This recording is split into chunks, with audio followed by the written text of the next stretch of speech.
యేసే పరిష్కారము అనుదిన Bible study కార్యక్రమం ప్రేక్షకులందరికీ యేసుక్రీస్తు వారి సర్వశ్రేష్ఠ నామమున వందనాలు. ప్రభువునందు ప్రియ దేవుని బిడ్డలారా, నేటి దినము రైట్ రెవరెండ్ డాక్టర్ కారుపాటి శ్యాన్సాగర్ గారి ద్వారా బైబిల్ స్టడీలోని వాక్య ధ్యానమును యెషయా గ్రంథము నుండి ధ్యానం చేసుకుందాం.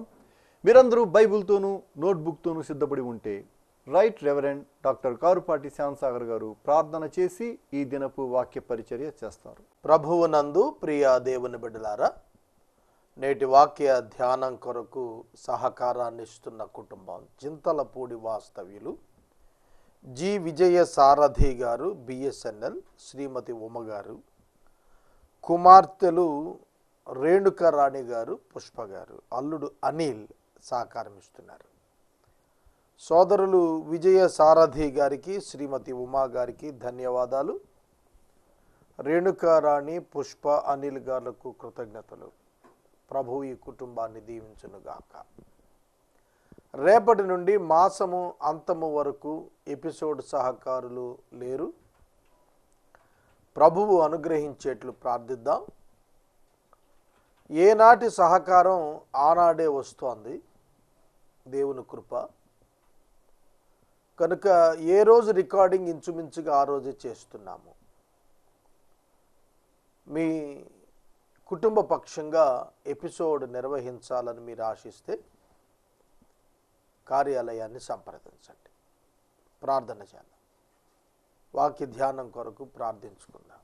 మమ్మలను మిక్కిలిగా ప్రేమిస్తోన్న మా ప్రియ తండ్రి, మీకు వందనాలు. ఎపిసోడ్ సహకారం ఇచ్చిన విజయ సారథి గారు, ఉమా గారు, వారి కుమార్తెలు రేణుక రాణి గారు, పుష్ప గారు, అల్లుడు అనిల్ దీవించబడాలని ప్రార్థిస్తున్నాము. వేలాది మంది వాక్యం వింటున్నారు. ఆ అవకాశం ఈ కుటుంబం కల్పించారు. ఆ ఆశీర్వాదం ఈ కుటుంబం మీదకు రప్పించము. వాక్యం వింటున్న వారు తమ జీవితాల్లో మార్పు తెచ్చుకున్నట్టుకు సహాయం చేయము. యేసు ప్రభువు ద్వారా అడుగుచున్నాము తండ్రి, ఆమెన్. ప్రియ సహోదర సహోదరీలారా, మీ బైబిల్ గ్రంథాన్ని తెరవండి. యెషయా గ్రంథం 47వ అధ్యాయము 9వ వచనము నుండి వాక్యాన్ని గమనించండి. కన్యక అయిన బబులోను అని పోలిక చేస్తూ బబులోను రాజ్యమును గూర్చి, దాని గర్వమును బట్టి కలిగిన అతిశయమును బట్టి కలిగిన శిక్షను తెలియచేస్తున్న అధ్యాయం ఇది. గర్విష్ఠులు పతనమవుతారు. గర్వము నాశనమునకు ముందు నడుస్తుంది. 9వ అధ్యాయం 9వ వచనం నుండి చివరి వరకు కూడాను ఈ అధ్యాయం ఇదే చెబుతుంది. ఒక దినములోనే, ఒక నిమిషములోనే పుత్రశోకము, వైవిధ్యము ఈ రెండు నీకు సంభవించును.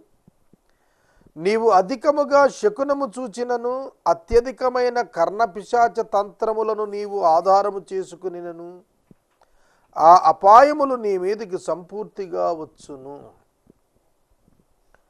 These two things shall come to you in a moment, in one day.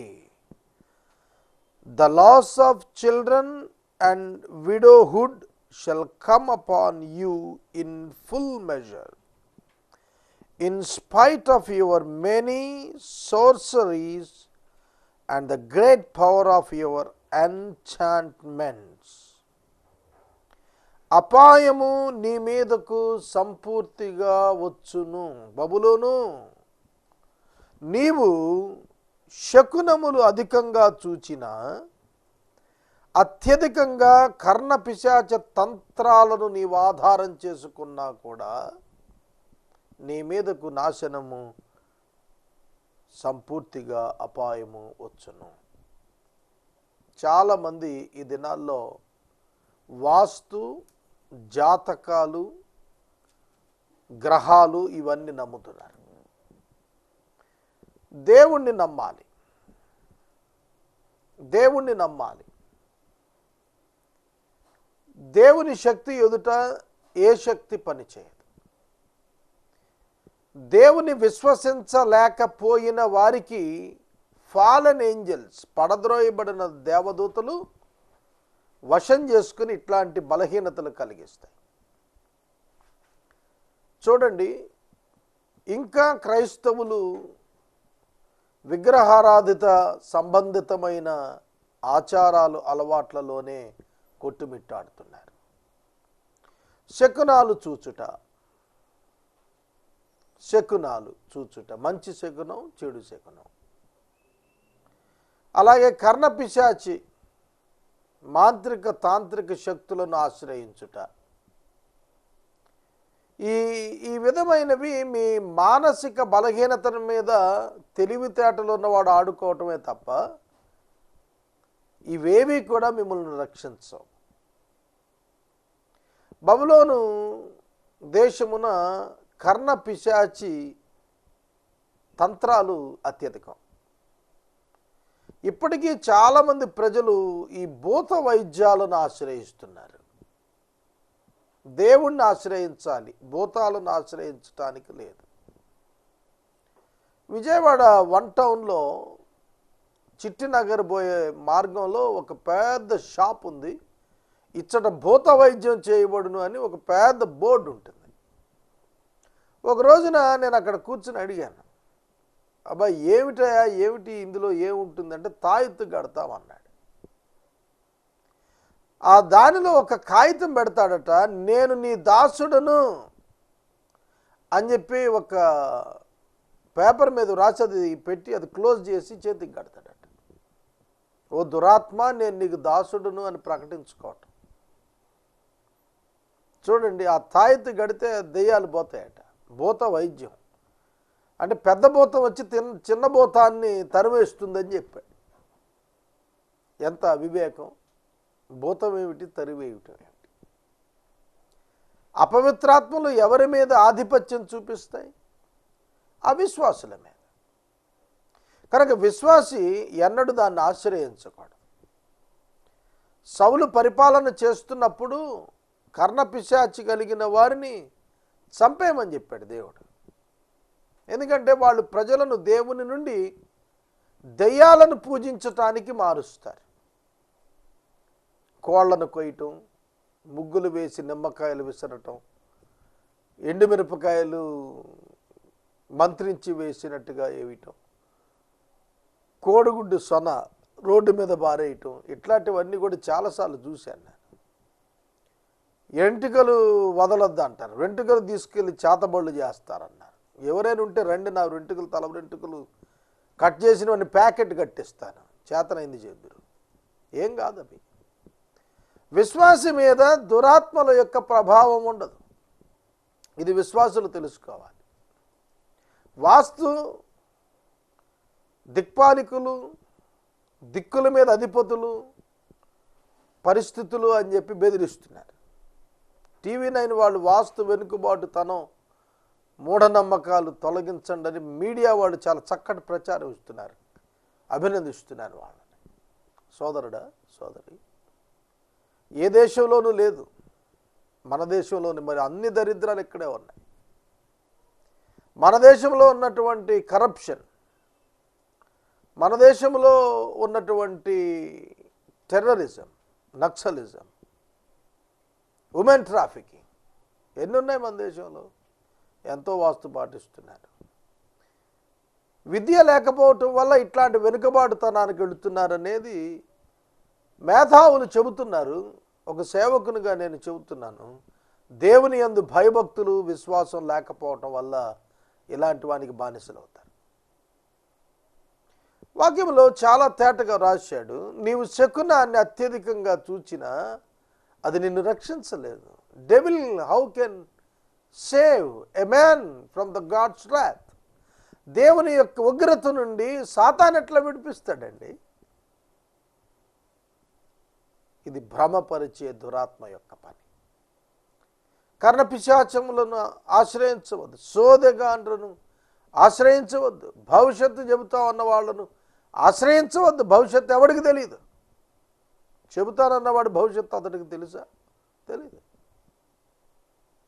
సోదరుడు, సోదరి, అన్నీ మంచిగా జరుగుతాయి. ఇవాళ క్రైస్తవులు పాస్టర్ల భార్యలు కూడా నేను చూశాను కళ్ళారా, ఈ భయంకరమైన దురాత్మకు లోనవుతున్నారు.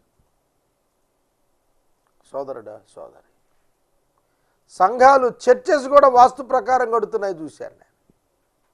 ఒక సీనియర్ దైవ సేవకుడు పాటించమని చెబుతున్నాడు. నేను చెబుతున్నాను పాటించద్దు, దానిలో ఏమీ లేదు. ఇవన్నీ కూడాను నీ మనసును బలహీనపరిచి నీ పైన జయము పొందుతానికి ప్రయత్నం చేస్తాడు అపవాది. నీ చెడుతనమును నీవు ఆధారం చేసుకుని ఎవడునూ నన్ను చూడడని అనుకున్నావు. నేనున్నాను, నేను తప్ప మరి ఎవరునూ లేరని నీవు అనుకున్నట్లుగా నీ విద్య నీ జ్ఞానం నిన్ను చెరిపేశాయి.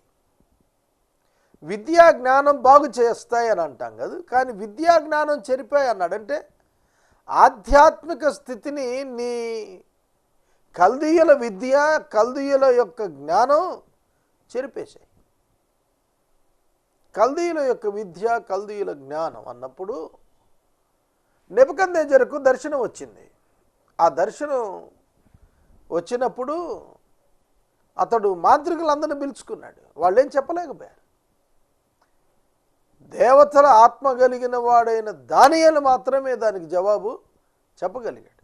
దానియేలు గ్రంథంలో చాలా తేటగా ఈ కల్దీయుల చరిత్ర మనకు కనిపిస్తుంది. కల్దీయులు లోక సంబంధమైన జ్ఞానములో ప్రసిద్ధులు. వారికి దైవిక జ్ఞానం తెలియదు. వారు దేవునికి లెక్క చెప్పాలనేటువంటి ఆలోచన ఉన్నవారు కానే కారు. అందుకే అన్నాడు, చెడుతనాన్ని ఆధారం చేసుకున్నావు నువ్వు. నన్నెవ్వరూ చూడటం లేదనుకున్నవాడు చెడుతనాన్ని ఆధారం చేసుకుంటున్నాడు. అంటే సత్యంలో లేడని. దేవుడు చూస్తున్నాడు, దేవుడు వింటున్నాడు, దేవుడు గమనిస్తున్నాడు. నేనున్నాను, నేను తప్ప ఎవరు లేరు అంటే I am the hero, I am the monarch, I am the legend. నేను గొప్పవాడిని, నేను తిరుగులేని మనిషిని అని నువ్వు అనుకున్నావు. కారణం నీ విద్య, నీ జ్ఞానం నిన్ను చెడగొట్టినాయి అన్నాడు. సోదరుడా, సోదరి, దైవిక జ్ఞానం మానవ విద్య చేత ఇనుమడింప చేయబడదు.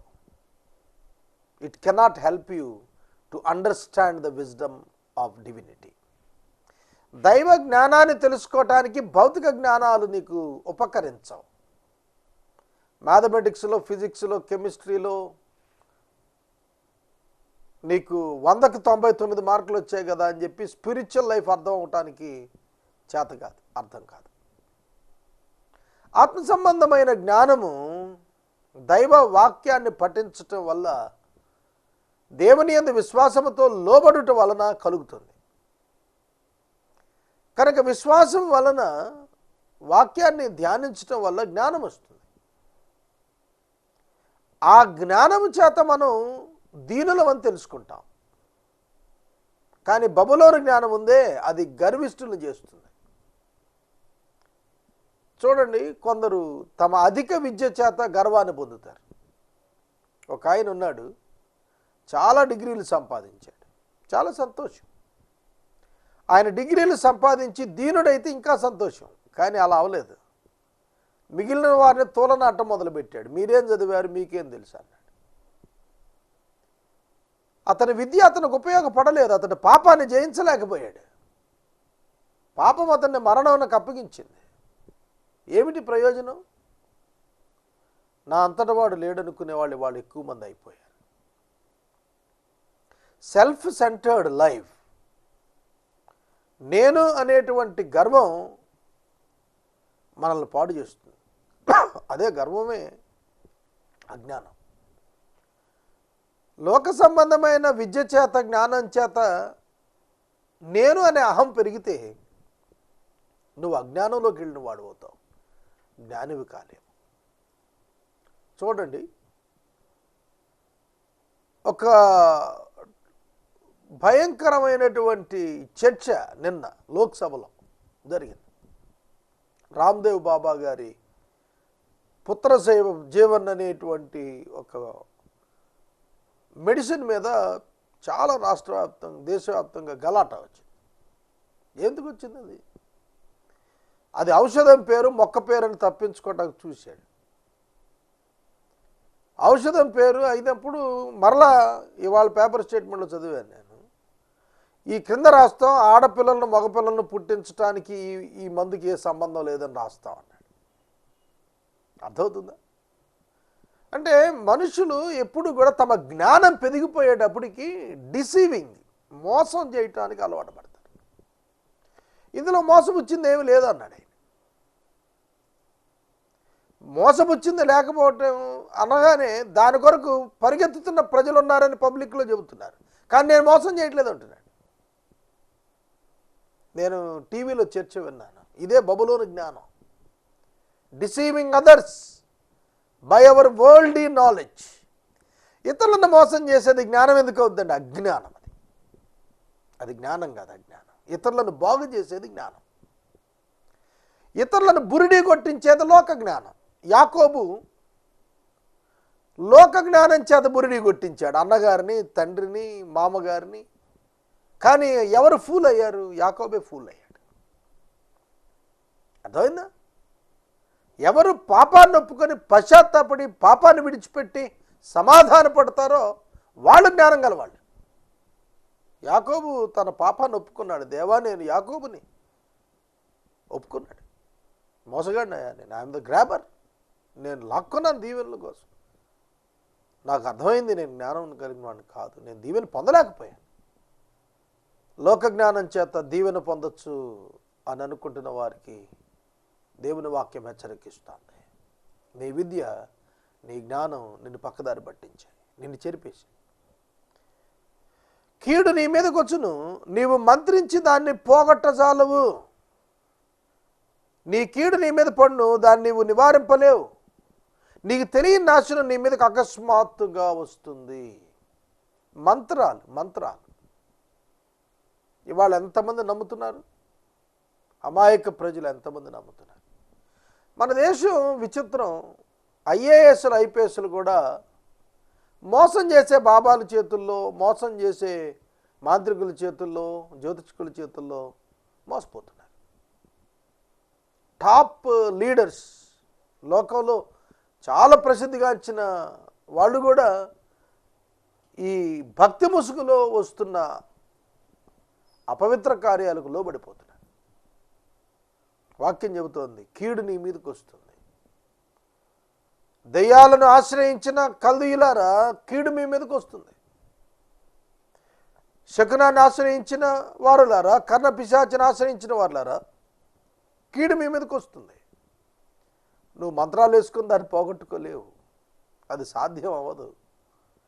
గాడ్స్ పనిష్మెంట్, దేవుడు ఇచ్చేటువంటి శిక్ష మంత్రాలతో పోతుంది. దెయ్యాలను క్రియేట్ చేస్తే అవి పోవచ్చేమో. అంటే పెద్ద దెయ్యం చిన్న దెయ్యాన్ని వదిలించింది అన్నాడు చూశారు, అట్లయితే చేయొచ్చేమో. కానీ దైవశక్తి ఎదుట ఏ దురాత్మ నిలబడలేదు. నిర్గమాకాండంలో ఫరో ఎదుట మోషే వెళ్ళి తన కర్రను పడేసి పాము అన్నాడు. పాము అయిపోయింది. ఆ పాము చూసిన వెంటనే ఫరో తన మంత్రికులను పిలిచాడు, తన మంత్రజ్ఞులను పిలిచాడు, మీరు కూడా చేయండి. వాళ్ళు కూడా కర్రలు పడేశారు, పాములు అయిపోయాయి అవి కూడా. మోషే కర్ర పాము అయింది, వాళ్ళ కర్ర పాము అయింది. Then what is the difference? మోషే పారవేసిన కర్ర పాము అయింది చూసారు, అది మిగిలిన పాములన్నీ మింగేసింది. వింటున్నారా? మిగిలిన పాములన్నీ మింగగా మోషే ఆ పాము యొక్క తోక పట్టుకున్నాడు, మళ్ళా కర్ర అయింది. విచిత్రం తెలిసిన, అలా కర్ర అయినప్పుడు మిగిలిన మాంత్రికులు విసిరిన కర్రలు డిజపీర్ అయిపోయాయి. మోషే కర్ర యాజ్ ఇట్ ఈజ్గా మోషే పడవేసిన కర్ర అంతే ఉంది, సైజులో మార్పు లేదు. కానీ ఐగుప్తు మాంత్రికులు పడవేసిన కర్రలు డిజపీర్ అయిపోయాయి, మాయమైపోయాయి.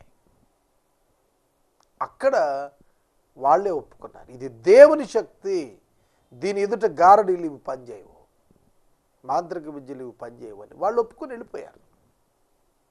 సోదరుడా, సోదరి, వాక్యం చెబుతోంది నీకు నాశనం అకస్మాత్తుగా వస్తుంది అన్నాడు. ఇట్లాంటి దురాత్మలను ఆశ్రయించిన వారు, అవివేకంగా ఉన్నవారు, బలహీనతలను ఆధారం చేసుకుని దేవునికి దూరంగా బ్రతుకుతున్న వారి మీదకి అకస్మాత్తుగా నాశనం వస్తుంది. ఎన్ని మార్లు గద్దించినా మాట విననొల్లని వాడు మరి తిరుగు లేకుండా హఠాత్తుగా మరణమగును అన్నాడు. వేగంగా మోటార్ బైక్ నడుపుతూ ఉంటారు, అది ఎన్నిసార్లు చెప్పినా వినరు. ఏదో ప్రమాదంలో అసువులు బాస్తున్న వారు ఉన్నారు. నిన్నటి దినం నేను పేపర్లో చదివాను, విజయవాడ, గుంటూరు నుండి విజయవాడ వస్తున్నటువంటి మోటార్ బైక్ మీద యవనస్తులు ఇరువురు వేగంగా వచ్చి రోడ్డు మీద పెయింట్ చేసే డబ్బాలను తగిలితే టిన్నర్ కిరోసిన్ వారి మీద పడి బర్న్ అయిపోయారు. వాళ్ళు 90% ఒకటి కాలిపోయి చనిపోయాడు. అకస్మాత్తుగా వచ్చింది. ఏంటి? అతివేగం. కనుక ఎన్నో ప్రమాదాలు వారి యొక్క ప్రవర్తన ఆధారంగా వస్తున్నాయి. అక్రమ సంబంధాల వాళ్ళు కూడా చాలామంది చచ్చిపోతుంటారు. కారణం ఏంటంటే వారికి తెలుసు వారు చస్తారని, కానీ అది ఇష్టపడి దానిలో కొనసాగుతారు. అక్రమ సంబంధంలో భార్య ఉంటే భర్త చూస్తే నరికేస్తాడు, భార్య చూస్తే భర్తను కొట్టి చంపేస్తుంది. పేపర్లో రోజు ఒక ఇన్సిడెంట్ కనిపిస్తుంది.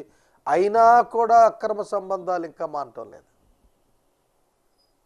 కారణం ఏమిటంటే వ్యసనానికి లోబడిపోతున్నాడు. శరీర ఇచ్చను నెరవేర్చుకోవడానికి లోబడిపోతున్నారు మానవులు. అందుకే అన్నాడు, అకస్మాత్తుగా నీ మీదకి మరణం వచ్చేస్తుంది. నాశనం అంటే మరణం, ఫిజికల్ డెత్ వస్తుంది, జాగ్రత్త అన్నాడు. నీ బాల్యము నుండి నీవు ప్రయాసపడి అభ్యసించిన నీ కర్ణ పిశాచ తంత్రాలను నీవు విస్తారమైన శకునములను చూపుటకు నిలువము. ఒకవేళ అవి నీకు ప్రయోజనకరములగునేమో, ఒకవేళ నీవు మనుషులను బెదిరింతువేమో.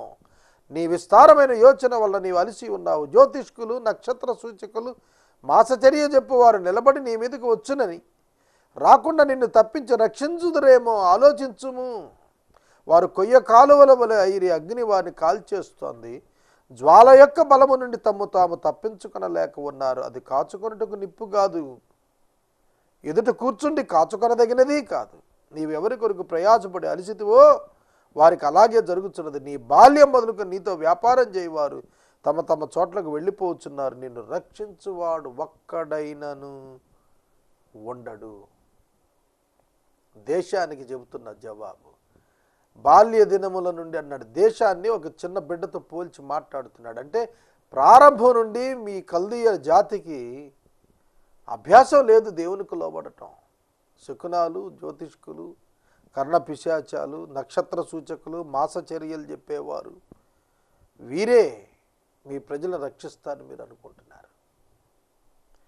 చూడండి, వీటి చేత మేము రక్షించబడుదుమనే ఆలోచన కలిగిన వారు ఒకటి గ్రహించే దినం వస్తుంది. ఏమిటంటే ఒక్క రక్షకుడైనా మాకు లేడే అని తెలుసుకునే దినం. ఒకే నిజ రక్షకుడు ప్రభువైన యేసుక్రీస్తు. ఆయన తిరస్కరించిన వారు ఆపద దినమున, తీర్పు దినమున తెలుసుకుంటారు, అయ్యో మేము రక్షకుడిని తిరస్కరించామే, మా రక్షణావకాశాన్ని మేము పోగొట్టుకున్నామే అని వాళ్ళు తెలుసుకుంటారు. సోదరుడా, సోదరి, ఆత్మీయ జీవితంలో దేవుని తెలుసుకొనుట అతి ప్రాధాన్యమైన అంశం. జీవితంలో ఏది ఉన్నా ఏది లేకపోయినా దేవుడు నీ జీవితంలో యజమానుడు కావాలి, కేంద్ర స్థానం కావాలి, ప్రథమ స్థానం ఆయనకి ఇవ్వగలగాలి, ఆయన చిత్తము నెరవేర్చాలి. అందునిమిత్తమే దేవుడు మానవులను సృజించాడు. ఆయన చిత్తము నెరవేర్చుటకు మనలను పిలుచుకుంటున్నాడు. ఈ వాస్తవం లోకం గుర్తెరగాలి. లేని ఎడల తీర్పు దినాన అగ్నిగంధకం పాలవుతారు. 48వ అధ్యాయం ప్రారంభిద్దాం. యాకోబు వంశస్థులై ఇశ్రాయేలను పేరు కలిగిన వారలారా, యోధా జన్మలలో నుండి బయలుదేరి వచ్చిన వారై యెహోవా నామముతోడిన ప్రమాణం చేస్తూ, ఇశ్రాయేలు దేవుని నామమును స్మరిస్తూ నీతి సత్యములను అనుసరింపని వారలారా, ఈ మాట ఆలకించుడి. వారు మేము పరిశుద్ధ పట్టణస్థులమను పేరు పెట్టుకుని ఇశ్రాయేలు దేవుని ఆశ్రయించుదురు. సైన్యములకు అధిపతి యెహోవా అని ఆయనకు పేరు. పూర్వకాలమున జరిగిన సంగతులు నేను చాలా కాలం క్రింద తెలియజేసి ఆ సమాచారం నా నోట నుండి బయలుదేరును, నేను వాటిని ప్రకటించి తిని, నేను ఆకస్మికముగా వాటిని చేయగా అవి సంభవించెను. నీవు మూర్ఖుడు అనియు, నీ మెడ ఇనప నరమనియు, నీ నుదురు ఇత్తడిదనియు నేను ఎరిగి ఉండి, నా విగ్రహము ఈ కార్యములను జరిగించననియు, నేను చెక్కిన ప్రతిమ, నేను పోసిన పోత విగ్రహము దీన్ని నియమించిననియు నీవు చెప్పకుండానట్లు పూర్వకాలముననే ఆ సమాచారము నీకు తెలియజేసి తిని, అది జరగక మునిపే దానిని నీకు ప్రకటించి తిని, నీవు ఆ సంగతి వినియున్నావు. ఇదంతయు ఆలోచించుము, ఇది నిజమని మీరు ఒప్పుకొనవలెను గదా. తెలియని మరుగైన కొత్త సంగతులు నేను ఇక మీదట నీకు తెలియజేస్తున్నాను. అవి పూర్వకాలమున సృజించబడినవి కాదు, అవి ఇప్పుడు కలుగునవియే. అవి నాకు తెలిసే ఉన్నవని నీవు చెప్పకుండానట్లు ఈ దినమునకు ముందు నీవు వాటిని వినియుండలేదు. అవి నీకు వినబడనే లేదు, నీకు తెలియబడనే లేదు. పూర్వము నుండి నీ చెవి తెరవబడనే లేదు. నీవు అపనమ్మకస్తుడవై నీ తల్లి గర్భమున పుట్టినది మొదలుకొని తిరుగుబాటు చేయవాడవని అనిపించుకుంటావని నాకు తెలియను. ఈ 8 వచనాల్లో దివ్యమైన సందేశం ఉంది. రేపు ధ్యానం చేద్దాం. దేవుని పేరు పెట్టుకున్నారు కానీ నీతి సత్యాన్ని అనుసరింపని వారు, ఇలాంటి వాళ్ళు చాలామంది ఉన్నారు. దేవుని పేరు పెట్టుకుంటారు, నీతి లేదు, సత్యం లేదు. దేవునికి అవమానం తెచ్చే జీవితం, అది ప్రమాదకరం. రేపటి దినం 48వ అధ్యాయం మరలా ధ్యానం చేద్దాం. సమయం పూర్తయింది. నేటి వాక్య ధ్యానానికి సహకారం ఇచ్చిన కుటుంబం చింతలపూడి వాస్తవ్యులు, బిఎస్ఎన్ఎల్ ఎంప్లాయీ సహోదరులు జి విజయసారథి గారు, భార్య ఉమా గారు, కుమార్తెలు రేణుకా రాణి, పుష్ప గారు, అల్లుడు అనిల్ గారు సహకరిస్తున్నారు. ఈ కుటుంబాన్ని ప్రభు దీవించును గాక.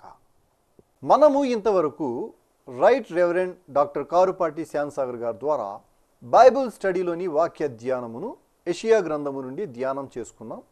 ఈ కార్యక్రమం ద్వారా మీరు పొందుకొనుచున్న ఆత్మీయ మేలులు ఒక ఉత్తరం ద్వారా మాకు తెలియచేయండి. మీ ప్రార్థనా మనవులు మాకు తెలియచేస్తే ఏసే పరిష్కారం కార్యాలయంలో ఏర్పాటు చేసిన ప్రత్యేక ప్రార్థనా శిబిరంలో మీ కొరకు ప్రార్థిస్తాం. మీ కుటుంబ పక్షముగా ఒక ఎపిసోడ్ ప్రసారం చేయాలనుకునేవారు మాకు తెలియచేస్తే మా సిబ్బంది మీ గృహాలను దర్శిస్తారు. ముగింపు ప్రార్థన ఆశీర్వాదాలతో ఈ కార్యక్రమాన్ని ముగించుకుందాం. ప్రార్థన. మమ్మను మిక్కిలిగా ప్రేమిస్తున్న మా తండ్రి, మీకు వందనాలు. నిన్నటి మా ప్రార్థనకు జవాబు ఇచ్చారు, ఇవాళ ఎపిసోడ్ ఇచ్చారు. నేటి మా ప్రార్థనకు జవాబు ఇవ్వండి. రేపటి నుండి ఎపిసోడ్స్ పంపించండి. ప్రభు విజయ సారథి గారి కొరకు, ఉమా గారి కొరకు కృతజ్ఞతలు. రేణుకా రాణి గారు, పుష్ప గారు, అనిల్ గారి కొరకు ధన్యవాదాలు. బిడ్డలను ఆశీర్వదించండి. ఇవాళ వాక్యం విన్న వాళ్ళు విగ్రహారాధనను, మాంత్రిక శక్తులను ఆశ్రయించక సత్యదేవుని ఎరుగునట్లు కృపచూపమని ప్రార్థిస్తున్నాము.